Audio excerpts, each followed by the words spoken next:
23 janvier 2009, expérience 119, voyance sur différents niveaux. Je vais rajouter quelques précisions parce que ce sujet est vaste et qu'il peut être compris sur plein de niveaux et, suivant le niveau où on se place et ce qu'on veut obtenir, les conseils sont différents voire contradictoires. 1. Prédire l'avenir.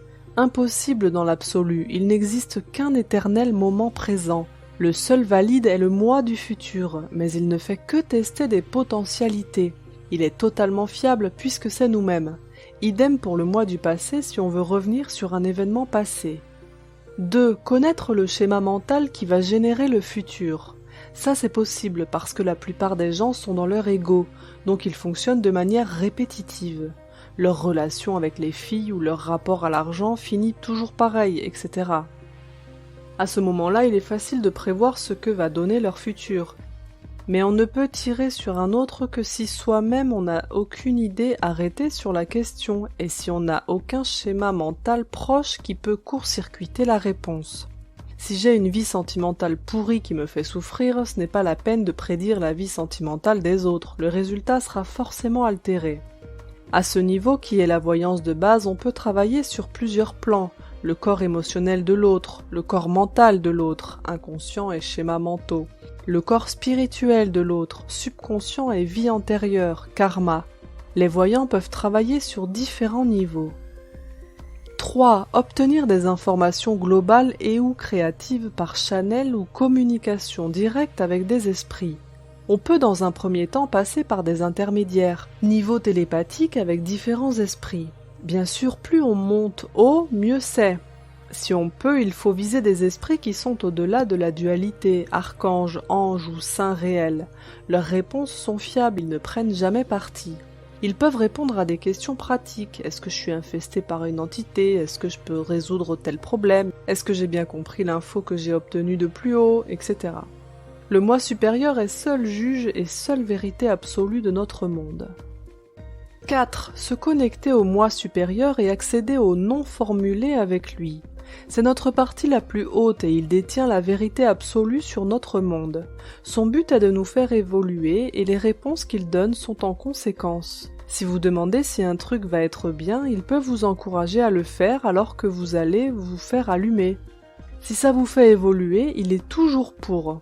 Dans tous les cas, il est notre lien le plus haut avec l'esprit divin, c'est son messager à notre niveau. Le problème est que lui s'exprime dans le silence et qu'on peut obtenir à son niveau des informations incompréhensibles ou informulables dans notre niveau de réalité. D'où l'intérêt de passer au niveau du dessous pour traduire les réponses ou obtenir des confirmations sur nos traductions. Le moi supérieur peut recommander un esprit qui est fiable pour nous, moi mes faits par exemple. Le but à terme est bien sûr d'accéder au niveau de la conscience non manifestée, mais ça nécessite un niveau de conscience très élevé, et perso, il n'y a pas moyen pour l'instant. Si vous avez la possibilité de communiquer avec des esprits, faites toujours valider par le moi supérieur ou par l'esprit qu'il vous a recommandé. Je ne me suis pas amusée à parler avec des esprits tant que je n'ai pas été capable de communiquer avec le moi supérieur, et il valide toutes les infos que je reçois. Et même là, il me reste des voiles et je ne peux pas savoir beaucoup de choses.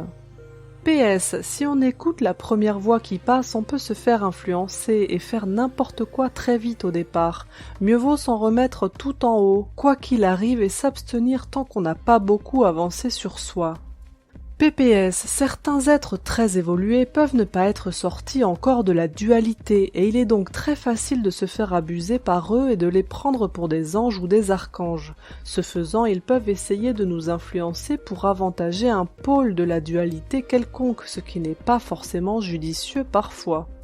Je ne citerai pas de nom, vu que je n'en ai pas, un avertissement à retenir quand même. Donc se rappeler des valeurs sûres quand même, Jésus, Marie, Bouddha, réalisé, ange, archange, etc. Et être capable de faire valider en cas de channeling perso ou de communication directe pour éviter les soucis. Ne pas oublier que quoi qu'il arrive, notre ego influe toujours un minimum sur le message parce que par définition, il passe d'un niveau absolu sans forme à un niveau où nous devons lui donner une forme.